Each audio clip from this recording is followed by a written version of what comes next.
அன்பானவர்களே, அன்பு வணக்கங்கள். உங்கள் மனம் செய்யும் தந்திரங்கள் என்னவென்று தெரிந்து வைத்திருக்கிறீர்களா? கிடையவே கிடையாது. உங்கள் மனம் உங்களை பல்வேறு வழிகளில், பல்வேறு திசைகளில் உங்களை இழுத்து செல்கிறது இல்லையா? மனம் போன போக்கில் போகிறது தான் வாழ்க்கையா வாழ்ந்துன்னு இருக்கிறீங்க.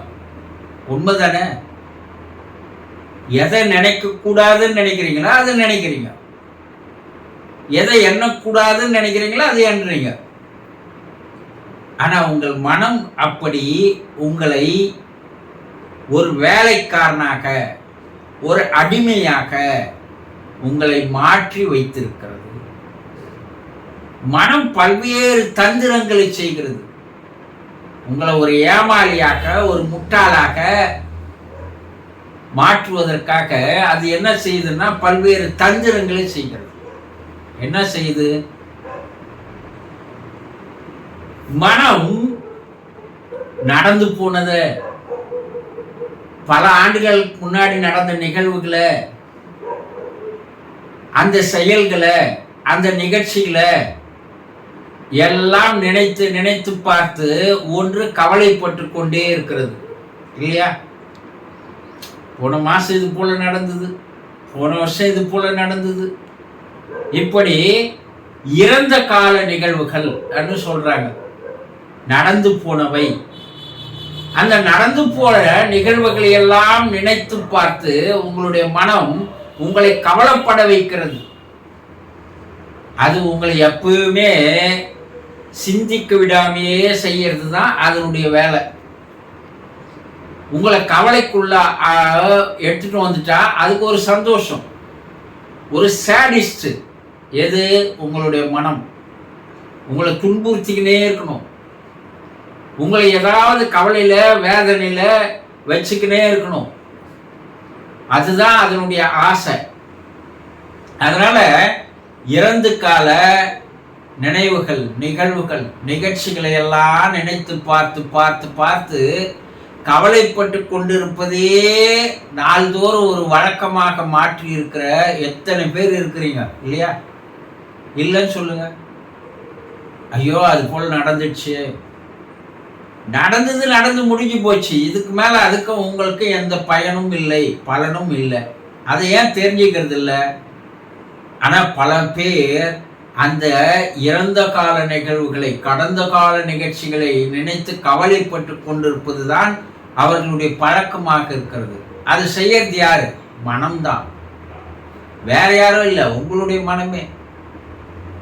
இன்னொன்னு என்ன செய்யுதுன்னா, எதிர்காலம் வரப்போவதை நினைத்து பயத்தை ஏற்படுத்துகிறது.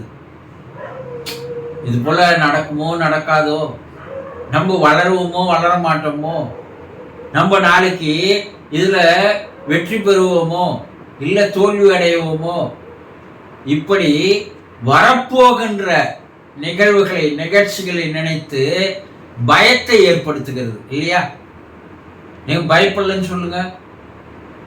அப்போ ஒன்று கவலையில் வைத்திருப்பதும் ஒன்று பயத்தில் வைத்திருப்பதும் தான் அதனுடைய தந்திரங்களாக உங்களை வைத்திருக்கிறது. இப்போ இந்த நிமிஷம் என்ன நடக்குது, இந்த நிமிஷத்தை நம்ம அனுபவிக்கலாம், இந்த நிமிஷத்துல நம்ம என்ன எண்ணலாம் செய்திருக்கீங்களா? இல்லையே. 3 மணிக்கு மதியம் 3 மணிக்கு அங்க போனோம், 5 மணிக்கு இது நடக்கணும், இது நடக்குமோ நடக்காதோ, ராத்திரிக்கு இது நடக்குமோ நடக்காதோ, நாளைக்கு அங்க போகணும், இது நடக்குமோ நடக்காதோ, இதெல்லாம் உங்க கையில் இருக்கா? கிடையாது. ஆனா அதை நினைத்து பயந்து கொண்டிருப்பது தான் ஒரு வாழ்க்கையாக வாழ்றீங்க இல்லையா? அப்போ உங்க மனம் உங்களை என்ன பண்ணுதுன்னா உங்களை சிந்திக்க விடாமல், இது நல்லதா கெட்டதா என்பதை சீர்தூக்கி பார்க்க விடாமல் உங்களை அடிமுட்டாளாக்க செய்கின்ற ஒரு செயலை உங்கள் மனம் செய்து கொண்டிருக்கிறது. ஒன்று இறந்த காலத்தை நினைத்து கவலைப்பட வைப்பது, எதிர்காலத்தை நினைத்து பயம் கொள்வது, இது இரண்டுத்தையும் அது செய்துட்டு அது ஒரு சந்தோஷமாக வேடிக்கை பார்க்கிறது. அப்போ இந்த மனம் செய்கின்ற இந்த தந்திரங்களை யார் ஒருவன் சரியாக புரிந்து கொள்கிறானோ அவன்தான் வாழ்க்கையிலே வெற்றியிலே அடைகிறான். அவன்தான் சாதிக்கிறான். அவன் மனம்தான் அமைதியா இருக்கும். அவனுக்கு தான் சந்தோஷம் என்னன்னா, இன்பம் என்னன்னா, மகிழ்ச்சி என்னன்னா, ஆனந்தம் என்னன்னா அவனுக்கு தான் தெரியும். அவன் தான் அதை ருசிக்கிறான். நிகழ்காலத்தில் வாழ்வதுதான் ஒரு அற்புதமான வாழ்க்கை. இப்ப இருக்கிறப்பா இந்த நிமிஷத்தை நான் அனுபவிக்கிறேன் யார் நினைக்கிறீர்களோ அப்போ நீங்க சிந்திக்க ஆரம்பிக்கிறீர்கள். உங்கள் அறிவு விழிப்புணர்வோடு இருக்கிறது. அந்த விழிப்புணர்வு ஒரு மனிதனுக்கு வந்துவிட்டால் இறந்த காலம் போனதுதான், எதிர்காலம் வரும்போது பார்க்கலாம் என்ற ஒரு தெளிவு வந்துவிடும். அப்போ மனம் செய்யும் தந்திரங்களை சரியாக தெரிந்து கொண்டு விழிப்புணர்வோடு நிகழ்காலத்தில் வாழ்வது எப்படி என்பதை தெரிந்து கொள்ளுங்கள். சந்தோஷம்.